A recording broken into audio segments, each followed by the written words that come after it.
শিক্ষার্থীবৃন্দু, আজকে আমরা শুরু করতে যাচ্ছি এপিসোড 63। এই পাঠে তোমাদেরকে স্বাগতম। আশা করি তোমরা সবাই ভালো আছো। আজকে আমাদের আলোচনা হবে অনুপাত বিশ্লেষণ নিয়ে।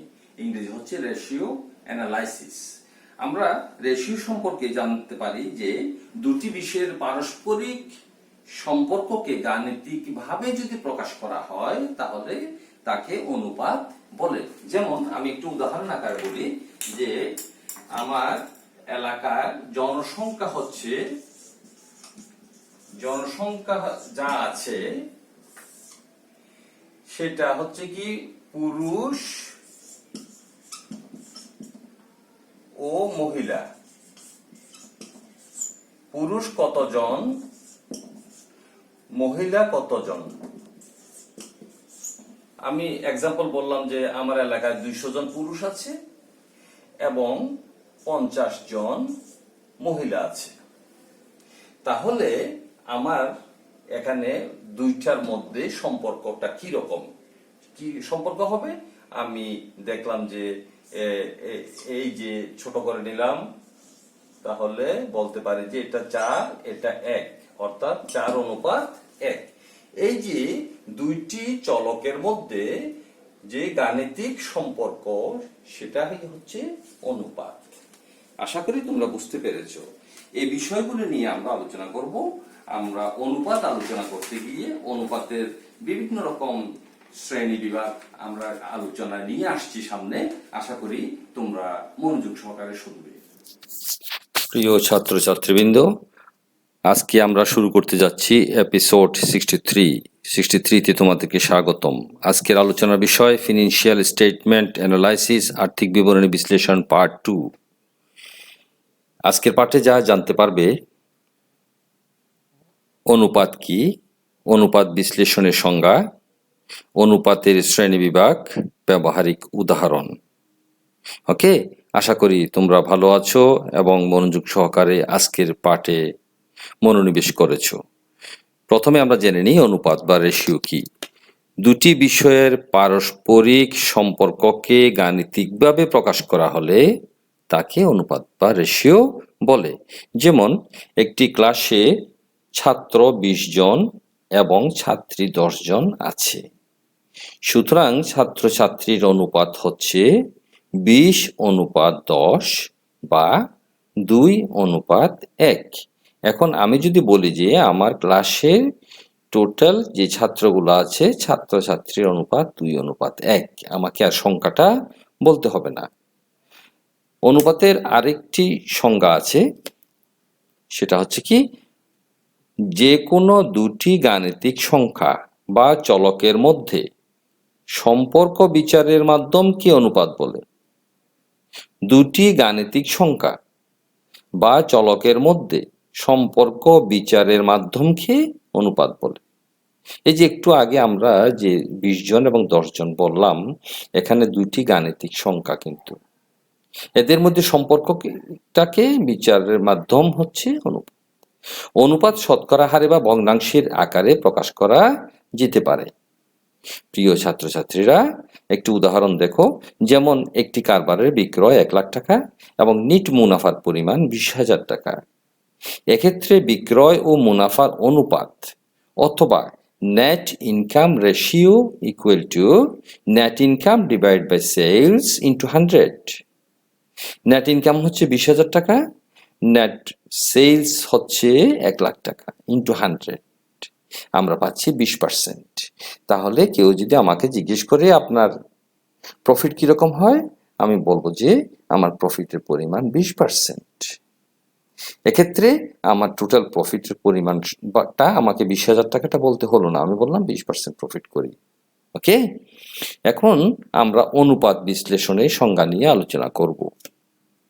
দুটি বিষয়ের মধ্যে বিদ্যমান সম্পর্ক যদি অনুপাতের মাধ্যমে পর্যালোচনা করা হয়, একটু আগে আমরা অনুপাত জানলাম, এখন বলা হচ্ছে যদি অনুপাতের মাধ্যমে পর্যালোচনা করা হয় তাকে অনুপাত বিশ্লেষণ বা রেশিও অ্যানালাইসিস বলে।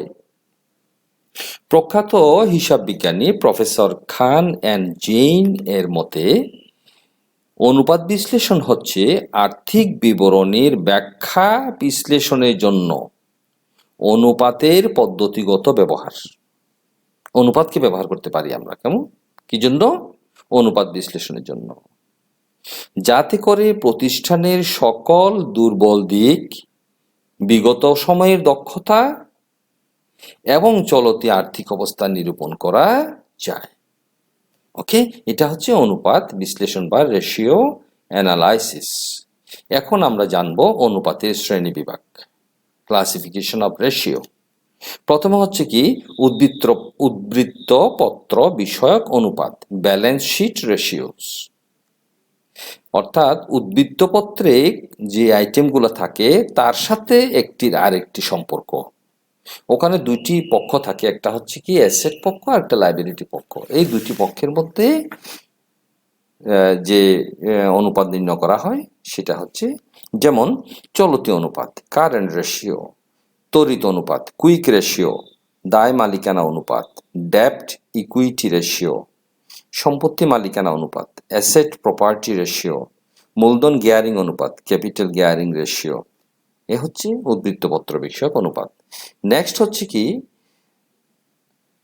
আয় বিবরণী অনুপাত, ইনকাম স্টেটমেন্ট অনুপাত। আয় বিবরণী থেকে প্রয়োজনীয় উপাদান সংগ্রহ করার মাধ্যমে এই অনুপাতগুলি নির্ণয় করা হয়, যেমন মোট লাভ অনুপাত, গ্রস প্রফিট রেশিও, নিট লাভ অনুপাত, নেট প্রফিট রেশিও, পরিচালনা অনুপাত, অপারেটিং রেশিও, ব্যয় অনুপাত, এক্সপেন্স রেশিও। ঠিক আছে, এখানে শুধু আয় বিবরণীতে যে আইটেমগুলো থাকে তার সাথে সম্পর্কের অনুপাতগুলা বলা হলো। এখন আসো উভয়ের সাথে জড়িত, উদ্বৃত্তপত্র এবং আয় বিবরণী উভয়ের সাথে জড়িত এইরকম অনুপাতগুলো নিয়ে আমরা আলোচনা করব। কি কি? উদ্বৃত্তপত্র, আয় বিবরণী অনুপাত, balance sheet and income statement ratios. উদ্বৃত্তপত্রের কোনো কোনো দফার সাথে আয় বিবরণীর কোনো কোনো দফার সম্পর্ক দেখানোর জন্য উভয় বিবরণী থেকে প্রয়োজনীয় উপাদান সংগ্রহ করার মাধ্যমে এই অনুপাতগুলি নির্ণয় করা হয়, যেমন দেনাদার আবর্তন অনুপাত, এআর টার্নওভার রেশিও, পাওনাদার আবর্তন অনুপাত, এপি টার্নওভার রেশিও, মজুদ আবর্তন অনুপাত, স্টক টার্নওভার রেশিও। এখানে এই উদাহরণগুলোতে এই আয় বিবরণী এবং উদ্বৃত্তপত্র দুটার আইটেম থাকবে। এখানে শুধু আয় বিবরণীর আইটেমগুলো থাকবে, এখানে শুধু উদ্বৃত্তপত্রের আইটেমগুলো থাকবে, এখানে দুটো আইটেম থাকবে।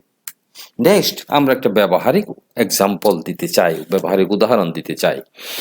প্রথমে চলতি অনুপাত বা কারেন্ট রেশিও, যে অনুপাতের মাধ্যমে চলতি সম্পত্তি ও চলতি দায়ের মধ্যকার সম্পর্ক পরিমাপ করা হয় তাকে চলতি অনুপাত বা কারেন্ট রেশিও বলে। চলতি সম্পত্তি কোথায় পাবো? উদ্বৃত্তপত্রের সম্পত্তি পাশে পাবো। চলতি দায় কোথায় পাবো? উদ্বৃত্তপত্রের দায়ের পাশে পাবো। ওকে, সূত্রটা হচ্ছে এরকম, current ratio equal to current asset divide by current liabilities. Bangla যদি বলি, চলতি অনুপাত ইকুয়াল টু চলতি সম্পত্তি ডিভাইড বাই চলতি দায়। ওকে, এই সূত্রটা মনে রাখো, আমরা প্র্যাকটিক্যাল অঙ্কে যখন যাচ্ছি তখন এটা মনে রাখতে হবে। চলতি অনুপাত কি? চলতি সম্পত্তি ডিভাইড বাই চলতি দায়। ইংরেজিতে বলো current ratio equal to current assets divide by current liabilities. Okay, এখন আসো একটা অঙ্কের সংখ্যা আমরা দেখি। নিম্নের তথ্যাবলী থেকে চলতি অনুপাত বা কারেন্ট রেশিও নির্ণয় করো। চলতি সম্পদ, হাতে নগদ, দেনাদার, বিনিয়োগ, মজুদ পণ্য, অগ্রিম খরচ, এগুলা চলতি সম্পত্তি। চলতি দায়, পাওনাদার, প্রদেয় বিল, ব্যাংক জমা অতিরিক্ত, এগুলা চলতি দায়। ওকে, তাহলে এগুলার যোগফল আর এগুলার যোগফল এই তো ফর্মুলাতে ব্যবহার করতে হবে। একটু আগে আমরা যে ফর্মুলাটা দেখলাম ওখানে কি পেলাম? চলতি সম্পত্তি ডিভাইড বাই চলতি দায়। এখন চলতি সম্পত্তিগুলো সাজিয়ে এখানে লেখা হয়েছে, সুতরাং এগুলোর যোগফল একটা আসবে এখানে। চলতি দায়গুলো লেখা হয়েছে, এখানে যোগফলটা আসবে। সুতরাং আমরা ফর্মুলাতে আমাদের মানগুলা বসাতে পারি। ফর্মুলা কি? চলতি অনুপাত ইকুয়াল টু চলতি সম্পত্তি ডিভাইড বাই চলতি দায়। চলতি অনুপাত ইকুয়াল টু উপরে চলতি সম্পত্তি, তাহলে কি কি চলতি সম্পত্তি আছে সেই চলতি সম্পত্তি সবগুলা লিখলাম। কি কি চলতি দায় আছে সেই দায় চলতি দায়গুলো আমরা নিচে লিখলাম। তাহলে নিচে চলতি দায়, উপরে চলতি সম্পদ। ওকে, এখন যদি আমরা মান বসাই তাহলে দেখো কি দাঁড়ায়। এই যে হাতে নগদ 1000 এখানে ছিল, দেনাদার 5000 ছিল প্রশ্নে, ইনভেস্টমেন্ট 10,000, বিনিয়োগ 10,000 ছিল, মজুদ পণ্য 3000 ছিল, অগ্রিম খরচ 1000 ছিল। ওকে, চলতি দায় থেকে কি পাইছি, পাওনাদার 2000 ছিল, প্রদেয় বিল 5000 টাকা ছিল এবং ব্যাংক জমা অতিরিক্ত 3000 টাকা ছিল। ওকে, এখন এই যোগফলগুলার মান যদি আমরা বসাই, চলতি অনুপাত ইকুয়াল টু 20,000 ডিভাইড বাই 10,000 বা চলতি অনুপাত ইকুয়াল টু 2:1। এই হচ্ছে ভেরি সিম্পল। আমরা তাহলে আজকে শিখলাম চলতি অনুপাত। চলতি অনুপাতের ফর্মুলা কি, চলতি সম্পত্তি ডিভাইড বাই চলতি দায়। আবার বলো, চলতি অনুপাতের ফর্মুলা কি, চলতি সম্পত্তি ডিভাইড বাই চলতি দায়। ইংরেজিতে বলো, চলতি সম্পত্তির ইংরেজি কি, কারেন্ট অ্যাসেট ডিভাইড বাই চলতি দায়ের ইংরেজি কি, current liabilities. Current asset divide by current liabilities.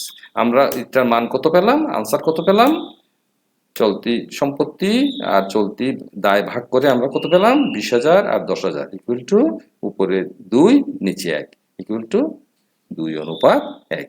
প্রিয় শিক্ষার্থীবৃন্দু, চলো আমরা উপসংহারে আর একটু আলোচনা করি।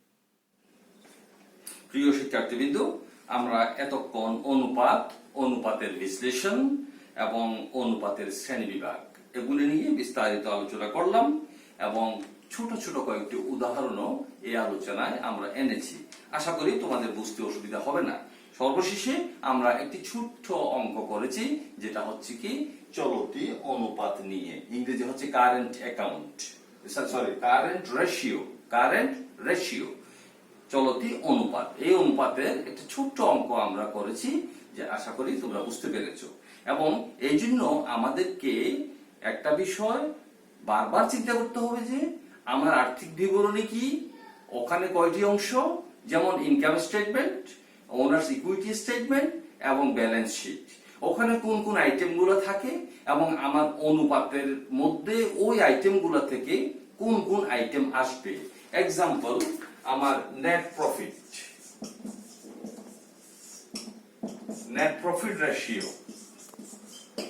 তাহলে এটার মধ্যে আমার সম্পর্ক কার সাথে, প্রফিটের সাথে। প্রফিট সম্পর্ক কার সাথে, সেলস এর সাথে। ঠিক আছে, আচ্ছা, এইভাবে প্রতিটি অনুপাতের মধ্যে একটা অনুপাত বের করতে গিয়ে তার সাথে আমার কার সম্পর্ক, এই জন্য ওই তিনটি income statement, owners equity statement এবং balance sheet. Income statement, owners equity statement এবং ব্যালেন্স শিট, এই তিনটি জিনিস আমাদেরকে সবসময় মনে রাখতে হবে। প্রিয় ছাত্রছাত্রীবৃন্দ, আশা করি তোমরা ভালোভাবে উপলব্ধি করেছো, মনে রাখবে। এবং আমরা আগামী ক্লাস থেকে আরো ব্যবহারিক প্রশ্নের আলোচনা নিয়ে আসছি।